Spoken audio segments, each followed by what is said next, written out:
here's the plan for today. I hope it will go according to Hoyle, but my plan, hang on a second, I need to do something. There we go. My plan is to use most of today's session to talk about the prophet Ezekiel and to use maybe the last 5 or 10 minutes just to talk about other people, other prophets who we haven't had a chance to speak about. And maybe in particular, a few of the women. That'll be fun. So that's the plan for the day. Ezekiel is one of the big three. Isaiah, Jeremiah, and Ezekiel are considered the big three prophets, not because they were more important, truly not, but because their books are so big.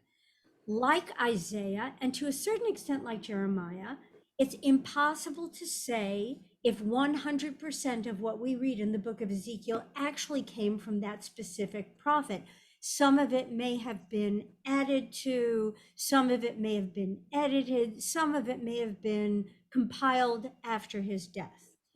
Of all of the big three prophets, Ezekiel is the prophet who lives his entire adult life in exile, and his prophecy is a prophecy that arises from somebody who was called upon to prophesy while in Babylonia, right? Jeremiah, all of his prophecy is done while he is still in Judah, in Jerusalem primarily, until he is hauled off in chains.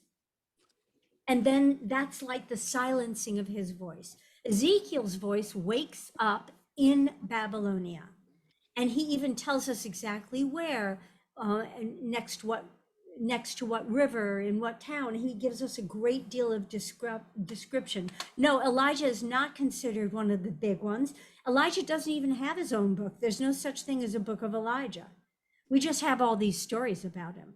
And remember that when I say big in quotation marks, I mean size of prophecy book, size of what we have, not importance. If I were made queen of the world and I was going to decide on importance, I put Elijah and Elisha together as a unit very high up, because what great stories, and how clear their stories are, how beautifully we can use them and teach from them. So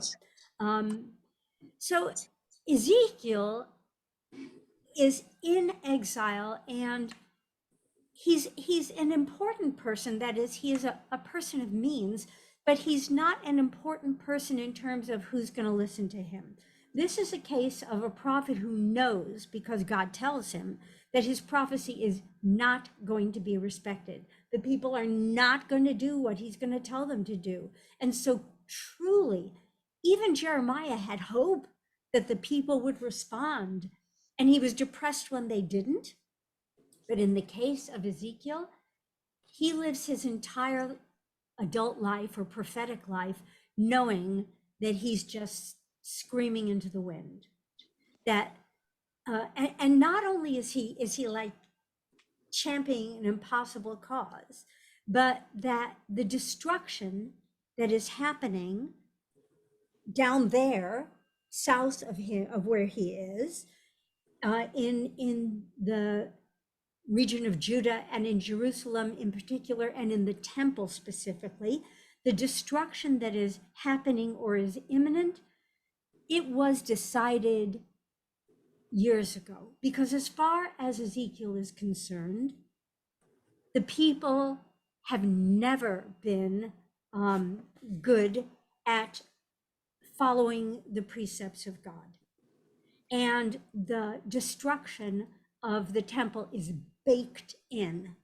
It is going to happen. And like climate change, even if today it were possible to turn off the spigot and completely eliminate all carbon emissions and all methane emissions, we would still not be able to reverse certain elements of destruction. Even if we could do it immediately, and we can't. So Ezekiel knows that even if he could immediately stop all sinning and cause everyone to return to the mitzvot and to the worship of God, he would still not be able to stop the destruction of the temple and of Jerusalem and of the province of Judah. It's baked into the equation. And you could almost say that Ezekiel wants to look beyond destruction. Destruction is happening. He's alive at 578 or something like that, until after the destruction of the temple, right, and the ruin of Jerusalem. He's alive exactly at the time that this is all happening. And so he's prophesizing to a time in the distant future. He doesn't know when, but the end of his book is this amazing story of redemption. So at the beginning, he has a vision. We're going to read the vision. His images, his visions are so beautiful, such gorgeous imagery in this book. There's also a lot of weirdness. Ezekiel is the one about whom my colleagues and I, when we studied this, said he has been smoking some bad weed because his behavior is just ew. Ugh. He eats disgusting things. He lies on one side for 3 years, then he lies on another side for 3 years. It's really hard to fathom what he's doing. But what he is doing primarily is serving as a physical example of the ruin and the destruction that's going to come to Judah, to Jerusalem, and to the temple. And so he is physically demonstrating it, like the person, the Buddhist monk who douses himself in gasoline and sets it ablaze to illustrate in the most vivid and horrifying ways that he can that the world is a corrupt place. Ezekiel saw the world as being disgusting, and Israel as being disgusting, like something you wouldn't eat. And consequently, he eats disgusting things and it makes his body revolting. And all of this happens. And then he has magical, fabulous visions. So I want to share first the very, very beginning. We're going to jump around like we do. So this is the very beginning of the book of Ezekiel. And I really just want to concentrate on words. So I've left this entirely in English. If anybody really wants to have a sense of the Hebrew, if you ask me, I'll be happy to. Maybe we'll do one of the later visions explicitly in Hebrew. So here he is. He's going to tell us exactly what this is about. In the 30th year, on the 5th day of the 4th month. Well, the question is the 30th year of what? And so we look to Rashi, because Rashi's always going to tell us. In the 30th year, he didn't tell us who he was. This is him. And he did not explain from what date he was counting. So therefore, there is something about this that we don't understand. What was his date? What is he talking about? All right? He is in the, and then later we're going to see different years and dates and things mentioned. So I just want us to be clear. He is in exile, but it isn't the 30th year of exile. That wouldn't make sense. Okay? So this is maybe the narrator talking to us and telling us, but it looks very much like Ezekiel. When I was in the community of exiles by the Shebar Canal, the heavens opened and I saw visions of God. All right, this is what we want. We want the Polaroids. What did it look like? And by the way, he says, the 5th day of the month, it was the 5th year of the exile of King Jehoiakim. Who is he the son of? Who remembers? Who remembers? No, he was the son of Jehoash, and the son who led a rebellion and who tried to institute institute the reforms. Okay, he was the one who, so this is his son who wasn't doing so hot. It was the fifth year, not of his rule, but of his exile. So this is already, Babylonia is already hauling people out, exiling important people out of Jerusalem, even though it has not yet destroyed the temple. It has not yet caused, so it's before 586 BCE. The word of God. So now this becomes like dubious. Is this Ezekiel speaking? We don't know. Or is it a narrator? Because look, the word of God came to the priest Ezekiel, son of Buzi, by the Chebar Canal in the land of the Chaldeans. And the hand of God came upon him there. And now he's going to speak. This is Ezekiel. Who wants to read? Rosalie, I can see your face. Why didn't you read first? Because I always read first. Well, it's because you pop up on my screen. It's okay. I looked, and lo, a stormy wind came sweeping out of the north, a huge cloud and flashing fire, surrounded by a radiance. And in the center of it, in the center of the fire, a gleam, just a second, a gleam as of amber. In the center of it were the figures of 4 creatures, and this was their appearance. They had the figures of human beings. Okay, stop for a second. So now we are now going to describe this vision of Ezekiel. And when we're done seeing exactly what he saw, this strange conveyance, we're going to back up and try to figure out what it means. But let's just keep reading. Go ahead, take another. They had the figures of human beings. However, each had 4 faces, and each of them had 4 wings. The legs of each were fused into a single rigid leg, and the feet of each were like a single calf's hoof, and their sparkle was like the luster of burnished bronze. Woohoo! I am hooked. Is this not already gorgeous? Okay, somebody else, because this is too good. We got to spread it around. Who else wants to read? I'll read. Okay. Each one's wings touched those of the other. No, this one over here. They had human hands. Excuse me. They had human hands below their wings. The 4 of them had their faces and their wings on their 4 sides. Each one's wings touched those of the other. They did not turn when they moved. Each could move in the direction of any of its faces. Each of them had a human face at the front. Each of the 4 had the face of a lion on the right. Each of the 4 had a face of an ox on the left. And each of the 4 had a face of an eagle at the back. Okay, stop for a second. Okay, so now I actually did not pull up something I wanted to. So hang on a second. I want to see if I can grab an image from the web.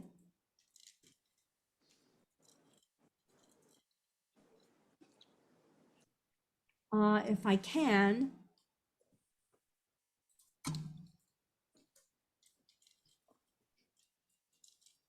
But tell me while I'm doing this, what does this feel like to you?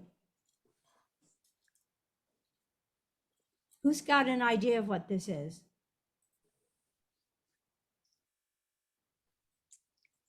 A Well, really, first, a go really ahead. bad acid trip. A really bad acid trip. Okay. All right. What else?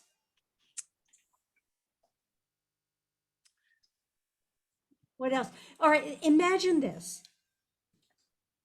Imagine that it is, imagine that this thing that has a fused leg doesn't have to turn to go in any particular direction. Now, what do you see? Think about a child's toy.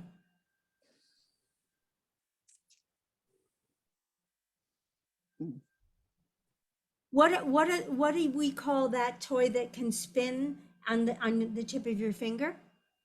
A top. A top, but not just any top. What's it called? think it's a whirly something. It's the thing that you wind it up with string and you pull the string and Oh, yeah. a gyroscope, all right? So I want you to imagine that these things are like a gyroscope. If you tilt in any direction, it will turn. If you have it on a hard surface, you can make it go in any direction. It just goes wherever. These things are sort of like a gyroscope. They have the capacity to go in any direction, to do anything. And yet the stem in the middle remains stable, right? And now imagine that that stem has faces all around it. I just want to share with you, I'm going to stop and show a new share. Let's see if I can get something bigger.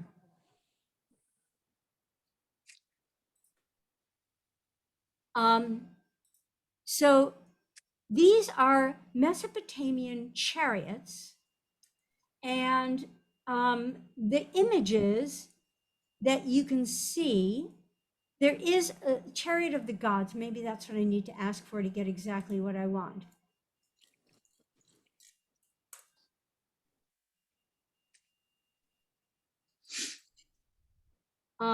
So you're going to see these images like the bull and the chariot with the eagle's wings. And all of these are these strange images that you get on Babylonian and Mesopotamian drawings. In other words, these images, they didn't come out of nowhere. They didn't come out of nowhere. Ezekiel had already seen something in Babylonia that sparks this image, right? There are chariot images with a bull, an eagle, a lion, a human face all over the place. He's kind of channeling this. He's already seen it, okay? So let's go back. Let's keep reading because you're going to see more about this image of what all was going on here. Okay, let's talk about their wings. Keep reading, whoever was reading last. And such were their faces. As for their wings, they were separated. Above each had two touching those of the other, while the other two covered its body. So they have wings folded in front of themselves, covering their private parts, right? Very modest, these guys, whoever they are. Okay. So now they have overlapping wings. Each one is touching, they're connected. Okay, keep going. And each could move in the direction of any of its faces. They went wherever the spirit impelled them to go, without turning when they moved. Such then was the experience of the creatures, which with them was something that looked like burning coals of fire. This fire, suggestive of torches, kept moving about among the creatures. The fire had a radiance, and lightning issued from the fire. Okay, so now we have more detail. I mean, what's extraordinary about this is that it is so detailed, so visual, it is so specific, right? And this idea of some sort of burning coal that moves around all over the place, it's this, you know what, I have a very unreverent image for it. Does anybody have an image of what it could be like? I think it's like Tinkerbell. There's this little glowing fire that moves all around, that flits around among these creatures, okay? And little flashes of lightning coming from this burning thing, okay? Somebody else want to read? I just have a quick question, Sure. Marcia. It's Rosalie. It sounded like in one of the verses right before that they don't turn. They can move left and right, front and back, but their heads are always forward. Well, because they have four, it's always going to be forward. So one of them is facing out looking like a human, and one of them is facing out with the appearance of a bull, and one of them facing out looks like an eagle, and one of them facing out looks like a lion. So they have 4 different faces, and each one is facing out with a different face. So you have to imagine that it's a circle. Wait, I have to do this so that I can show you what I'm looking at. So imagine that they are in a circle, right? Right. And each one of them is looking in a different direction, and each one of them has a different aspect looking out. So human, lion, eagle, bull, right? These are the sacred animals of the Babylonian Empire. Each one of these is a sacred creature, except for the human, of course. And yes, they don't turn, they just move as a unit in whatever direction they want, like a gyroscope, right? Imagine that they each have one leg and they pivot on that leg, and they all can move in any direction. Okay. You have a picture of this? Yes. In your head? Okay. All right. Oh, where's the fourth? I'm kind of a little confused. So if it's like a circle, where's the fourth one? Well, I mean, they're facing north, south, east, west. Think of it that way, like the ordinal points.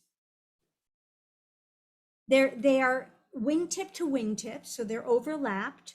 They all touch wings with each other, so they are a unit. Okay. Okay. They're all one unit. All 4 of them are together as one unit. And this unit of 4 creatures with 4 faces each can go in any direction. Nice, right? Let's keep reading. There's even more. There's more to find here. Okay, somebody, was somebody a new reader reading? Do you want me to read? Why not? Okay. So dashing to and fro among the creatures was something that looked like flares. As I gazed on the creatures, I saw one wheel on the ground next to each of the 4-faced creatures. As for the appearance and structure of the wheels, he's so analytic, you know, this is wild visual stuff, and he's talking like a physicist. You could make the movie of this. You could specifically create these creatures. As for the appearance and structure of the wheels, they gleamed like beryl. All 4 had the same form. The appearance and structure of each was as 2 wheels cutting through each other. So there's your gyroscope, right? There's your Yeah. gyroscope. Yeah. And how do we say it? A wheel in the middle of a wheel. You remember Ezekiel saw the Oops, wheel? I gotta take a call. I'll call. Oh, go gonna. ahead. All right. Yeah. So remember the song, Ezekiel saw the wheel way up in the middle of the air, a wheel in the middle of the wheel, way in the middle of the air. Now the big wheel stands for hope, and the small wheel stands for the faith of God. Ezekiel saw the wheel way in the middle of the air. This Love is that. our vision. Isn't that wild? Okay, all 4 had the same form. The appearance and structure of each was as 2 wheels cutting through each other. And when they moved, each could move in the direction of any of its 4 quarters. They did not veer when they moved. They just move like with thought. It's, I'm sure I've seen this on Star Trek somewhere. They just move by thinking where they want to go. And their rims, the rims of these wheels were tall and frightening, for the rims of all 4 were covered all over with eyes. And when the creatures moved forward, their wheels moved at their sides. And when they were born above the earth, the wheels were born too. All right. This is our vision. Wherever the Spirit impelled them to go, they went. Wherever the Spirit impelled them. And the wheels were born alongside them, for the spirit of the creature was in the wheels. When they moved, these moved. When those, in other words, they're a unit. When that one moves, this one moves, they all move. And when they stand still, they all stand still. And when those were born above the earth, the wheels were born alongside them, for the spirit of the creatures was in the wheels. Repeated over and over and over again in the Hebrew. I just want to take a moment and look at the chat. Oh, that was about Eliyahu. Another one we're talking about Ezekiel. Yeah, we're still Ezekiel.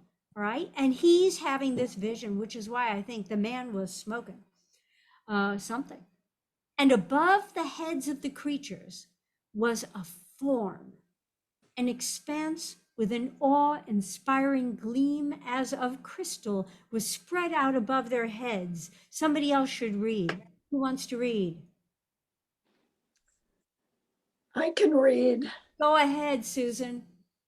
Under the expanse, each had one pair of wings extended toward those of the others, and each had another pair covering its body.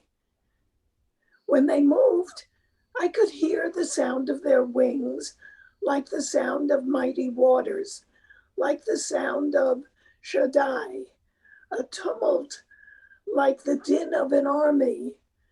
When they stood still, they would let their wings droop. I want to just talk about this noise, and I want to go back to that gyroscope. And if you've ever wound it all up and given it a good pull, it makes a sound like, right? It makes this amazing whirring sound through the air. So beautiful. Okay, keep going, Susan. From above the expanse over their heads came a sound. When they stood still, they would let their wings droop. Above the expanse over their heads was the semblance of a throne, in appearance like a sapphire. And on top, upon this semblance of a throne, there was the semblance of a human form. From what appeared as the loins up, I saw a gleam of amber, what looked like a fire encased in a frame. And from what appeared as the loins down, I saw what looked like fire. There was a surrounding radiance. Okay, so we're gonna, I need to skip or else we're gonna miss like a whole lot. So this is this notion of an appearance of the semblance of the presence of God. And it's very important to see how this sentence is constructed. It wasn't God he was looking at. He was looking at some vision that was a vision of the appearance that was the appearance of God, right? It's like each remove, like almost as if you had put colored gel paper, like from lighting. You put different lights or prisms or colors in the way so you cannot see the actual thing. So it's not that he has a vision specifically of God. He has a vision of some sort of image that has been projected by the image of God.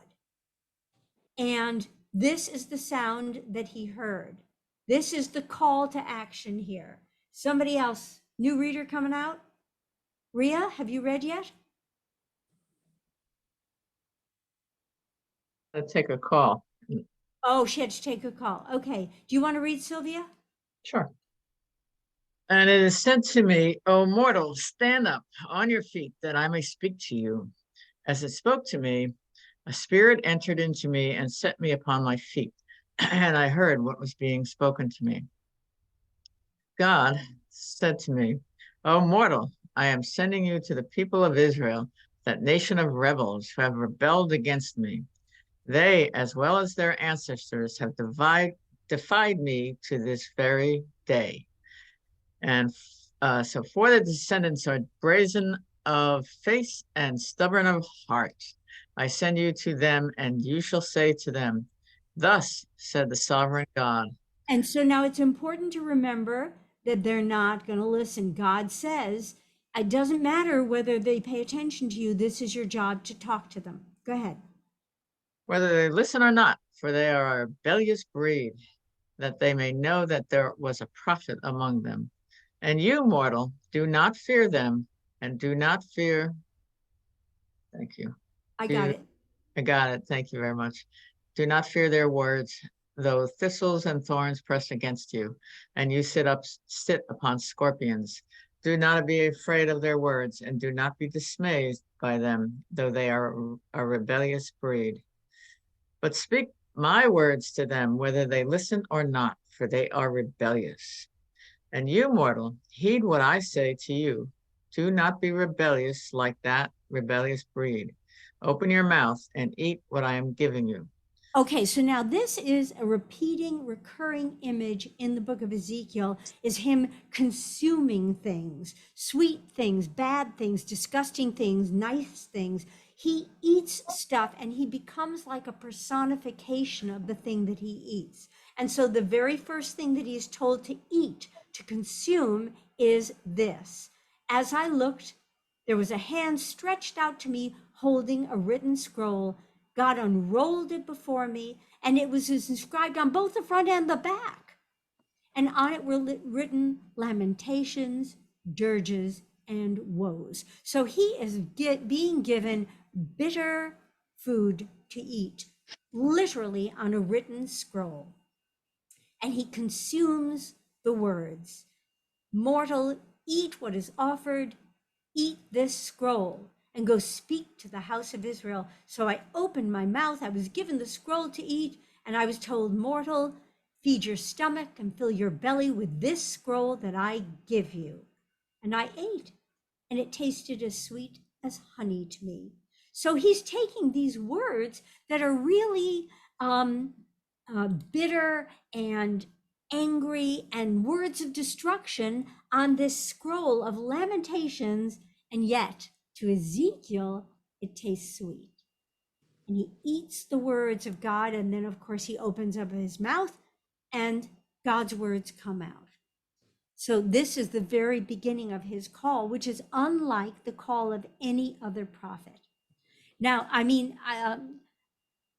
Isaiah says, I'm of unclean lips. Jeremiah says, I'm just a child. Each one of them are given signs to clarify that they have to go and be prophets. But Ezekiel is given this thing to eat. And all through the book of Ezekiel, there's going to be images of that. We're going to skip because we've already used up half of our time, which means I'm not good at managing time. So we're going to skip to this nation, this image that he's going to say to the nations. Does anybody new want to read, or Sylvia, you want to continue? If you like, I will. Why not? Okay, thanks. And you, O mortal, take a brick and put it in front of you, and incise on it a city, Jerusalem. Set up a siege against it, and build towers against it, and cast a mound against it. Pitch camps against it, and bring up battering rams round about it. Then take an iron plate and place it as an iron wall between yourself and the city, and set your face against it. Thus it shall be under siege. You shall besiege it. This shall be an omen for the house of Israel. Okay, so now let's talk about that image. What does that image look like to you? Take a brick and incise on it, carve into it the city of Jerusalem. And then set siege, build towers, blah, blah, blah, blah, blah. What's it like? It's telling us that somebody's going to breach the walls of Jerusalem. Yeah, and it's a physical representation. I mean, I guess I spend too much time around kids. I think of it like Legoland. They build a kind of representation with whatever you've got, with a brick, with an iron plate, with whatever you've got, build a representation of the city. And where do you think he's going to do this? Where is Ezekiel going to do this physical activity? Temple? Where? At the temple? He's going to do it. He's not in Jerusalem. He's in Babylonia. He's going to go out into the public. He's going to be smack in front of the public. He's going to go maybe to the gates of whatever town he's in. He's going to go to the marketplace. He's going to go someplace, and he's going to plunk himself down and make them see. And so he's like a crazy person who sits down in the middle of a crowd and takes out his toys and sets them up and says, "Thus says the God of Israel, behold, here's the city of Jerusalem, and look, God has sent his face against you, and he will not be moved." And he acts out all these symbolic actions to show what's going to happen to Israel. It's all very physical, it's all very worked out. Ezekiel is an actor, a strange, slightly weird actor. And in fact, before this, he spent years not talking. God tells him to shut himself up in his house and not speak and be silent for years. And he does it. He does it. We have to see it as literal. He literally does that. Who had a thought? I have a question. So how far away would you run from someone like this if he was talking in the town square or wherever where he set up his little playland? Who would stay to listen to this? Well, I think that you have to imagine that, nuts as he is, Ezekiel is charismatic. And people stop to look at people who are charismatic. It's strange. I mean, everybody stops. Yeah, we have two people who've raised hands, Sylvia and somebody else. Okay, so anybody who has raised hands, Sylvia first, and then anybody else who wants to speak. Yeah. Sometimes you stop. I remember when I was living in London, this was very, very popular down in Bond Street or Piccadilly Circus. There's always a guy who'd set himself up on a box and Yes. start talking about whatever. Could be a religion, it could be politics, whatever it was. There's a guy who loved to talk in Esperanto to tell everybody that we should all be studying Esperanto. I remember him. Yeah, there you go. And so there are people who stop and listen to them. Yes. More likely I would listen to the guitar players, but what can I say? but if something weird was going on, you would pay attention. Maybe you've got your marketing. Megan, what have you got? Megan? Yeah, she's on mute. You have to unmute, sweetie. Unmute. I live close to the ocean in Carlsbad, California, and there are a lot of homeless people. And there was a fellow, and so I'm used to them, a fellow walking toward me yesterday, and he was carrying a brick. So I was thinking, my thought was, be really careful, that's a heavy brick. But when I see this, I don't know, sometimes people who are schizophrenic will pick up certain parts of biblical literature, and it'll be part of their gig. I have a beloved cousin, I had, Zichrono Livracha, and he was mentally ill. And he would be on or off his meds. And when he was off his meds, he would decide that he had to walk barefoot through Manhattan and grow his beard long and his hair long. And he showed up on my doorstep once. I mean, I loved him dearly, but he was so difficult to be around that it was impossible. But people would stop and laugh and look at him and point. And I'm sure that's what happened to Ezekiel. Sylvia and somebody else has a raised hand. Who else has a raised hand? See, there's always somebody else. I just can't see you. Okay, go ahead, Sylvia. Reminds me, thank you, Megan, reminds me of, I was on the boardwalk a couple of years ago, and I was talking to a guy who was fairly newly homeless. I could tell that. So we were talking, and we ended up talking about, he said he turning away from God, and the next time God called him, he would go. And I said, do you know about Jonah and the whale? And he said, he stood up and he started dancing and singing a gospel song about Jonah and the whale. It was like, made me cry, because he knew something, and he had something inside of him that knew something. So people may be a little crazy, but some of them have some kind of connection with the Almighty. They do. They're just trying to find it.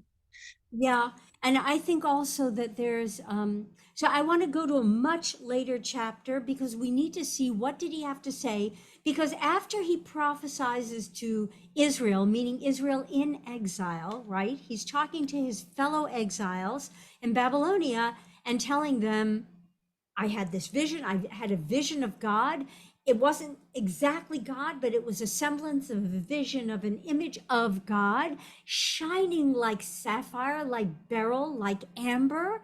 And these creatures he had a kind of idea about. I mean, it's just an astonishing vision. But he has other visions. And what's the most famous one that you know about? We're going to read it. We're going to read it. So I want to first of all go to his what he had to pronounce against the nations. Okay. So starting here in about chapter 25, we have this this pronouncement against the nations. And the word of God came to me, O mortal, set your face toward the Ammonites and prophesy against them. Say to the Ammonites, hear the word of the sovereign God, because thus said the sovereign God, because you cried, aha, over my sanctuary when it was desecrated, and over the land of Israel when it was laid waste, and over the house of Judah when it went into exile, assuredly, I will deliver you to the Kedemites as a possession. They shall set up encampments among you and pitch their dwellings in your midst. They shall eat your produce and they shall drink your milk. And this is an echo of what we saw in prophet Isaiah, where it says, no more shall the other nations eat your produce, the produce of your fields. No more shall the other nations set up a shop among you and drink your milk, right? Isaiah says all the other nations are going to come and they're going to eat you up. They're going to eat you and your produce and your land and everything you've got. But a time will come when Israel will not be just feeding the ones who come and invade it. This is Ezekiel saying that God says, you can't go on doing this. I will make Rabbah a pasture for camels and Ammon a sheep place for sheep to lie down, and you shall know that I am God. For thus says the sovereign God, because you, all you other nations, you clapped your hands and stamped your feet and rejoiced over the land of Israel, which with utter scorn. There's a echo of the book of Lamentations. Assuredly, I will stretch out my hand against you, and I will give you, all you other nations, as a booty to other nations. I will cut you off, and I will wipe you out from among the countries, and you shall know that I am God.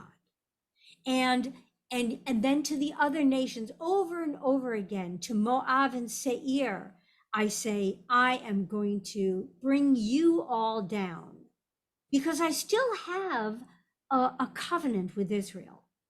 And look at Edom, because Edom acted vengefully against the house of Judah. I'm going to stretch out my hand against Edom. This is Ezekiel delivering the word to all the other nations.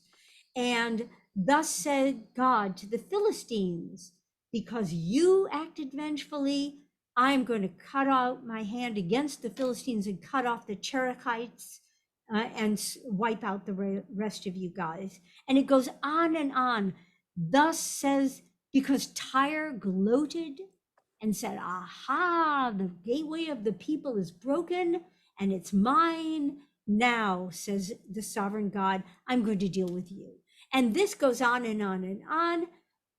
God, through Ezekiel, prophesizing against all of the different nations. And finally, he says, I'm going to bring up King Nebuchadnezzar of Babylonia and the king of horses and chariots and riders and all the towns in the country. Your country shall be put to the sword, right? there's this thing against all the other nations. And then I hope we're looking at 37. Here's the most famous of all of Ezekiel's prophecies. Are we all looking at 37? Did I share it correctly? Okay, Jackie of Southern Yeah. Cal. Why don't you read for us? Unmute, Jackie, and read for us, okay? You get great stuff to read. But you have to unmute.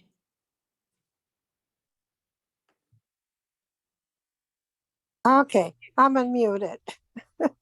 Okay. God's hand came upon me.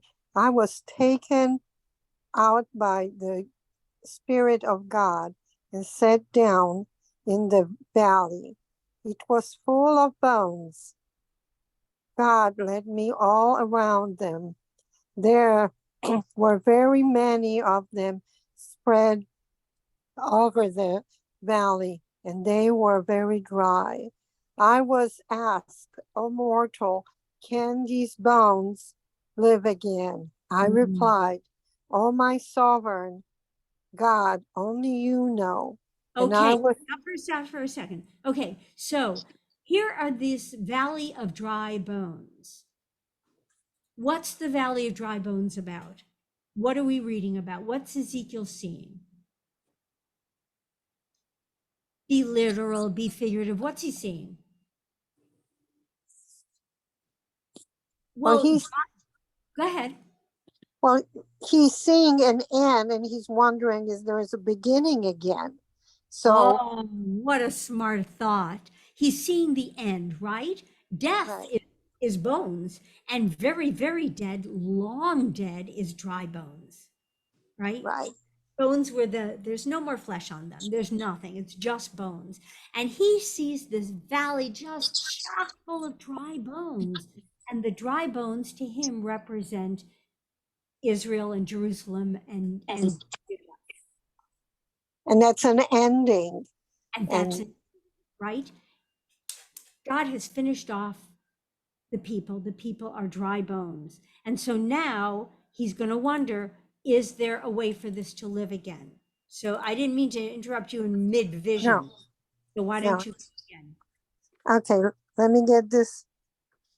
And I was told prophecy over these bones and say to them, O dry bones, hear the word of God. Thus said the sovereign God to these bones, I will cause breath to enter you and you shall live again. I will lay sinew upon you and cover you with flesh, and from skin over you, and I will put breath into you, and you shall live again, and you shall know that I am God. So that last phrase is the one that was repeated over and over and over again to all the nations. You are going to be overtaken. You are going to be consumed. You are going to you laughed about Jerusalem. You had a good hearty ha-ha about the fact that my temple was destroyed. I have news for you. This is going to happen to you, and you shall know that I am God. Right? And it repeats over and over again the exact same phrase. And now through Ezekiel, God is saying to the dead of Israel and Jerusalem, I am going to resurrect you. You who have been unfaithful, you who have worshiped false gods, you who have avoided my commandments, you who have destroyed and defiled the temple, I am going to revive you, and you shall know that I am God. Do we have another reader? Jack, you want to read? Yes, okay. I prophesied as I had been commanded, and while I was prophesying, suddenly there was a sound of rattling, and the bones came together, bone to matching bone. I looked, and there were sinews on them, and the flesh had grown, and the skin had formed over them, but there was no breath in them. Then God said to me, prophesy to the breath. Prophesy, O mortal. Say to the breath, thus said the sovereign God, come, O breath, from the four winds, and breathe into these slain, that they may live again. I prophesied as I was commanded. The breath entered them, and they came to life, and stood upon their feet, a vast multitude. And I was told, O mortal, these bones are the whole house of Israel. They say, our bones are dried up. Our hope is gone. We are doomed. Prophesy, therefore, and say to them, thus said the sovereign God, I'm going to open up the graves and lift you out of the graves, O my people, and bring you to the land of Israel. You shall know, O my people, that I am God, when I have opened your graves and lifted you out of your graves. Okay, stop for a second. So here's this. If people have been watching Ezekiel, then he has done weird things. He has eaten weird things. He has sat and played up with his little imaginary town and crashed it down. He has done what God told him to, and people must have known. I mean, if you had somebody in your town square who's acting peculiarly every day at a certain time, then eventually he'd draw a bigger crowd, wouldn't he? You would say to your friend, this guy Zeke, he just sits himself down in the middle of the dirt and he does weird things and he says weird things. Come watch. So for all of that first part of Ezekiel, he's prophesying first against Israel. You are going to be devastated. You are going to be destroyed. You are going to be the laughing stock of all the nations. And then he prophesies against all the nations. You laughed at my people Israel? God says, you are going to be destroyed, and you are going to be destroyed, and you are going to be destroyed, and you are going to be destroyed, and you will know. None of your things on chariots with bulls' heads and eagle heads, none of those things are God. I am God. And then after all of that, Ezekiel turns his face. And by now, of course, people are coming to listen day after day after day. What is the crazy guy on the corner going to say? And now they hear this vision. And this vision is a vision of resurrection and of hope and of possibility that the long dead, the nation of Israel is going to be revived, that God will remember the covenant with God's people and bring together the dry bones. And my guess is that by this time, Ezekiel would have quite a crowd. In the synagogue where I used to be a student cantor 20 years ago, there was a guy who had had a lot of difficulty in his youth speaking in public. He couldn't talk in class when he was a student. He just couldn't speak in public. And he had an advisor who told him to memorize something powerful that he liked and speak that in public, and it would help. And he memorized the chapter of the dry bones. He memorized this.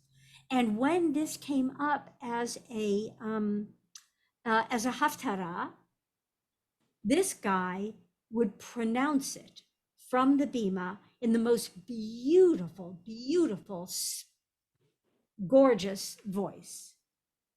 And he would recite the passage, the chapter about the dry bones. And it was, at the end of it, you wanted to say, hallelujah. He really had this incredible way about him. It was really something. And so I want us to think about what it would have been like to hear this and not have ever heard anything like it. And then hear this story about dry, rattling bones, rattling around and then growing flesh. And what a vision it must have been, okay? We have a little more Ezekiel to read.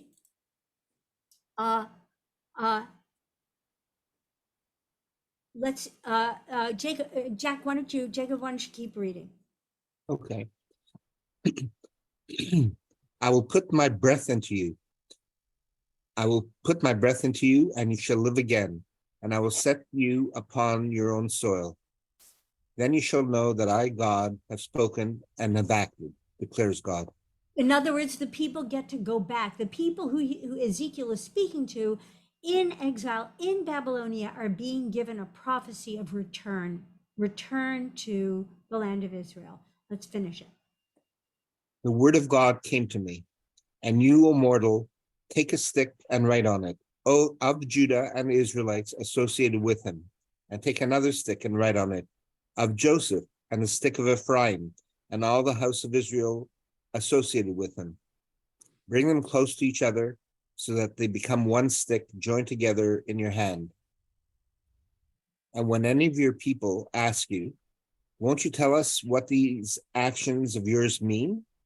Answer them, thus said the sovereign God, I'm going to take the stick of Joseph, which is in the hand of Ephraim and of the tribes of Israel associated with him, and I will place the stick of Judah upon it and make them into one stick, and they should be joined in my hand. Okay, stop for a sec.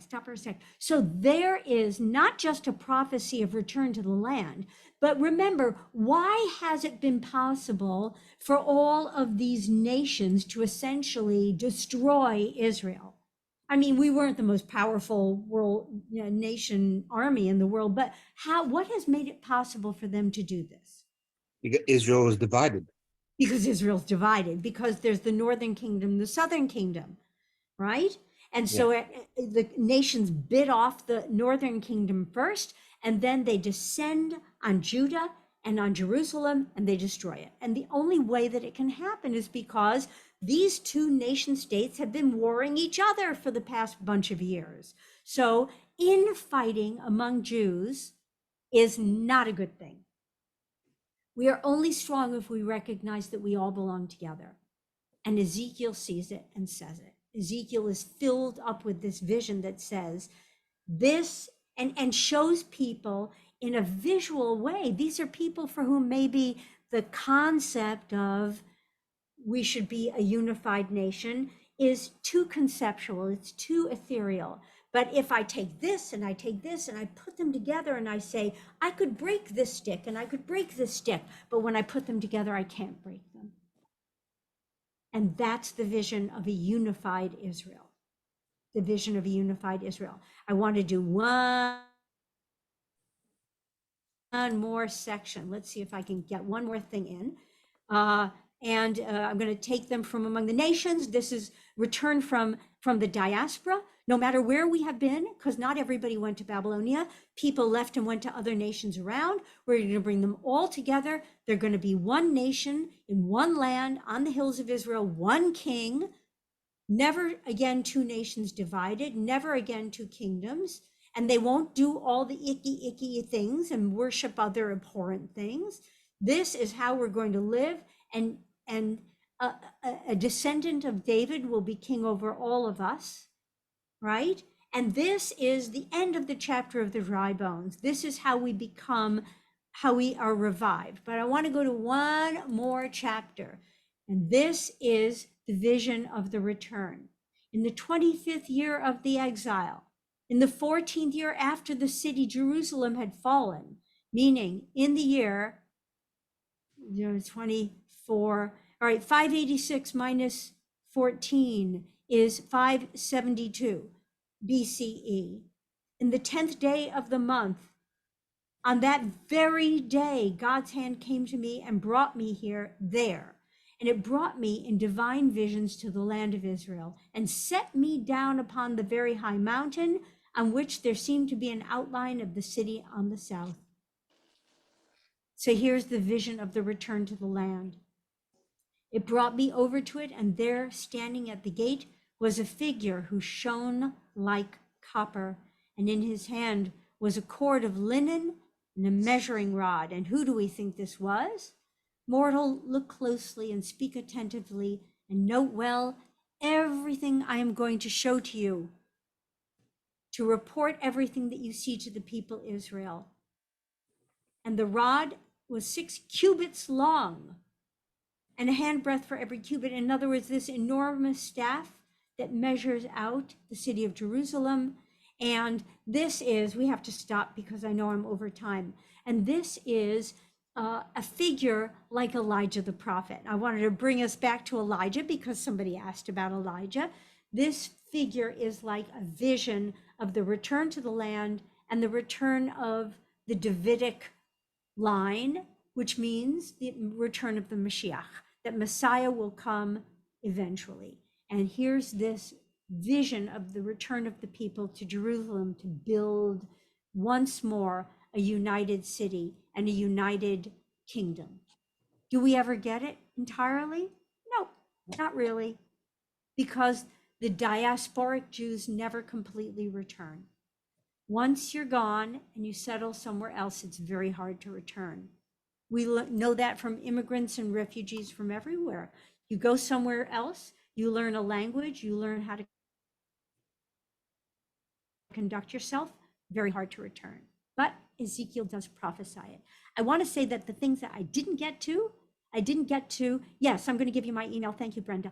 So my email is Hazzan Lane. Lauren, give me a second. My email is Hazzan, Hazzan Lane, hazzanlane@gmail.com. And I'm happy to have you email me. We didn't get to the female prophets. The first one who's mentioned in the Torah is Miriam, but Rivka is also a prophetess because God speaks to her face to face. God speaks directly to Rivka and tells her what's going to happen and tells her what to do with these two children, Esau and Yaakov, who are born to her, right?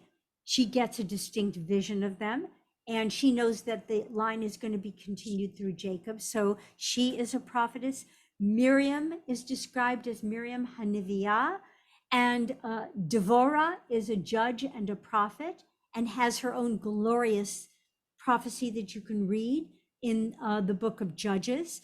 And Huldah is a name worth looking up, Hulda. If you look up Huldah the prophetess, you will see that she had her own little shrine in Jerusalem where people would go to look for prophecies. The kings would send to Huldah and say, what's going to happen? And she would say, you blew it. So these people don't have their own book of prophecy, but they are prophetesses, prophets who were respected and known in their time.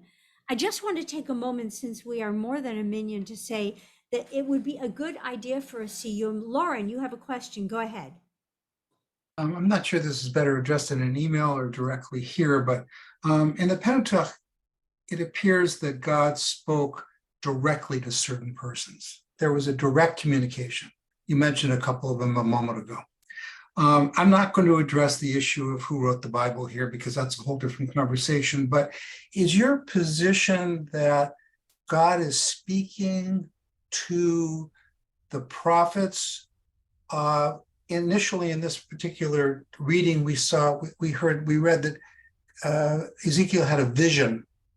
And I'm wondering, what is the explanation? What is the authority that the prophets have after Moses is finally communicated to? He leaves, he dies, and the Israelites, come into the Julian is pointing out that Hagar had direct relationship, but with an angel, not with God. Right. God speaks to her through an angel. So here's the deal. If we open up this notion of prophecy to all the people mentioned in the Torah who had some sort of direct communication either with God or through God, like Noah, like Abraham, like Sarah and Hagar, then we have a much bigger, more expansive idea about what prophecy is. However, there are distinct people whose prophecies are big and chunky and available to us because they were written down. So there's no way to know what might have happened if Noah got to write a prophetic book, because he didn't. We don't have that book. We only have what we have, right? And we can imagine And that's midrash, right? If you say, here's the book, the prophetic book of Noah. The Lord came to me and on thus and such a day and thus and such a year and said this, thus says the Lord God of Israel, do this. But we don't have those prophetic books. It would be cool to make midrash out of that, but we don't have that. So we have the book of the books of the prophets codified as they were at a particular time. I know I said this at one of our gatherings, but I don't have it in my head exactly when the books of the prophets were codified and when the whole of the Nevi'im was added to the Tanakh. I don't have that date in my head, but once that was done, this notion of prophecy was closed. Not that other people couldn't be prophets, but that the book couldn't be added to. Now, we have a lot of people in modern times who we think of as prophets, but that doesn't mean that we take their prophecies or telecasts or podcasts and add them to the classic book of prophets. We acknowledge that there's a classic body of literature, and that remains our book of prophets. And then we, in our modern lives, we recognize that there are people who have prophetic visions. What we do with those visions, that's up to us individually. So Wait, let me just finish what I wanted to say. It doesn't fall within the purview of Judaism or any other religion to add those things to the religious tradition. It becomes part of our personal understanding of what it means to see into the future. So are the prophecies considered to be something greater than or different than midrash? Or yeah, absolutely. Because first of all, they come first. So the midrash happens as a result of something that you don't understand in the text. The whole point of midrash, right, the core meaning of the word doresh means to seek or to inquire or to try to figure out. And so what are you trying to figure out? Something that's in the text that's odd or inexplicable or needs more explanation for us to understand. And that's why we get, for example, the midrash of Abraham smashing the idols, right? How do we understand that Terach, his father, dies on the road? And why doesn't Terach deserve to be the one that God contacts? And why does Terach die on the road? Well, here's a midrash. Terach doesn't deserve to be contacted by God specifically because Terach worshipped idols. Does this make sense? It did to somebody who wrote the midrash. It made sense. And now that explains it. If Terach worshipped idols, then he does not deserve for God to be in touch with him. But his son Avram, who didn't worship idols because he smashed them, clearly, he deserves to be contacted by God. So the midrashim explains something in the text. The text comes first. And that's why the books of the Tanakh are Torah, Nevi'im, and Ketuvim, because these are the codified books that are in our scripture. Everything else comes after those three things. Okay, right? it just seems that there's a lot of God said in a lot of this text, and I doubt seriously that my impression is that this is the interpretation of what the prophets are saying, and it's not God saying this directly to the prophets. Well, we would have to then be crying foul on Isaiah and Jeremiah, Ezekiel, Amos, Hosea, Micah. In their day, this was understood to be divine. You know what? We are almost like 3 minutes to the quarter hour. Okay, thank you. So here's what I'd like to do. I just want to recite the Kaddish Rabbanan, because this has been an amazing journey. And anybody who would like to recite with me can do so. And anybody who would like to say amen to this can do so. Yitgadal v'yitkadash shemei Rabbah. Amen. V'alma divra kirute v'amlich malchute. v'chayechon v'yomechon v'chayei Yisrael. Ba'agala uvizman karif v'yimru Amen. Yehei Shmei Heshme Rabba Mavara. La'olam Amen. Almaya Yitbarach v'yishtabach Tabar Itna Ar Naram Pitna Say Asay v'yitadar Dar v'yitaleh Bikalel May Bit Kalal V'yisha Shmo Dibisha Oh, Al Ela Yisrael v'al Rabbanan v'al Talmidei v'al Kol Talmidei v'al Kol Man de'azkin Yoraita Diva Atra Haden V'di V'chol Atar V'atar Yehei Lehon Olechon Shalama Rabba China V'chista V'rachamim V'chayin Arichin U'Revicha Shlema oh no, I hate when that happens. It just won't run. China V'chista V'rachamim V'chayin Arichin U'mizona Revicha U'forkana Min Kodam Abuhon Di V'shmaya V'yimru Amen. amen. Amen. Yehei Shmei Amen. Rabba Mivarach Le'alam U'amei Almaya Yipara. Sorry. Hang on a sec. Yehei Shlama Rabba Min Shmaya V'chayim Tovim Aleinu V'al Kol Yisrael V'yimru Amen. Amen. Oseh Shalom B'mromav Hu Berachamav Ya'aseh Shalom Aleinu V'al Kol Yisrael V'al Kol Yoshevei Tevel V'yimru. Amen. Amen. May everybody have a Shana Mituka Tova Chatima V'gam Kativa V'gan Chatima, a good, sweet year, both written and inscribed in the book of life. And let us say, Amen. Amen.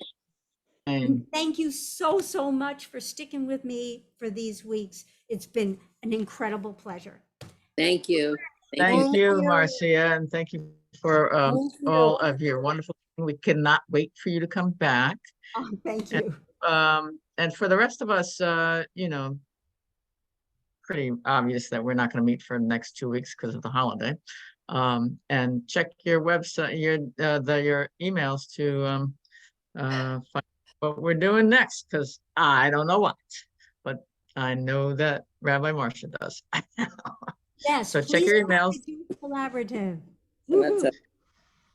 And I put the link to our